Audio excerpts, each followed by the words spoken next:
At 79, Barry Gibb finally tells the truth about Roy Orbison, and what he shares is both moving and eye-opening. A rare glimpse into the deep admiration and private bond between two of music's most distinctive voices, each a legend in his own right. For decades, Gibb, the last surviving member of the Bee Gees, has remained relatively quiet about his personal reflections on fellow artists, preferring to let the music speak for itself. But in looking back on his life and career, he has opened up about Orbison in a way that sheds light not only on Orbison's genius, but also on the pain and humanity behind the dark glasses and haunting songs. Gibb admits that Orbison was one of the few singers who could reduce him to awe, a performer whose voice, powerful, operatic, and filled with aching vulnerability, defied all conventions of rock and roll at the time, inspiring Gibb and his brothers to push their own vocal boundaries.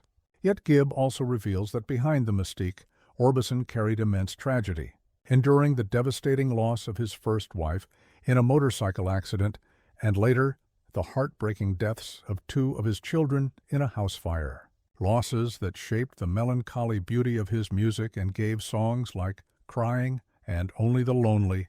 an authenticity that no amount of fame could disguise. According to Gibb, Orbison was a man of quiet dignity, someone who never complained about his misfortunes, but who seemed to carry an invisible weight that gave every note he sang a rare depth of emotion. Gibb recalls moments during their encounters, both on stage and off, when Orbison's gentle humor would peek through the sadness, reminding those around him that he was not simply a tragic figure, but a man who loved music, friendship, and laughter as much as anyone. In telling the truth about Orbison, Gibb admits he always felt that Orbison never received the full recognition he deserved during his lifetime, often overshadowed by flashier rock stars of the 1960s. Even though his influence stretched across generations and inspired countless performers, including Elvis Presley, Bruce Springsteen, and Bono,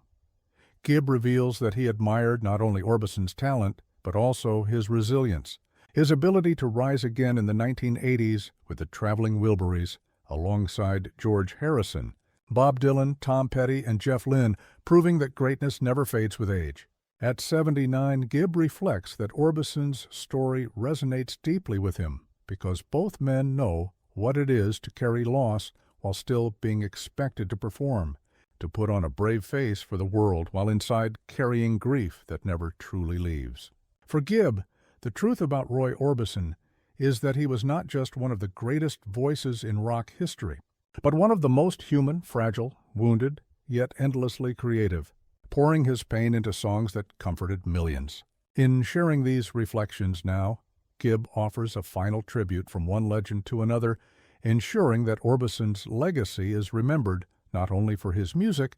but for the profound strength of character behind it.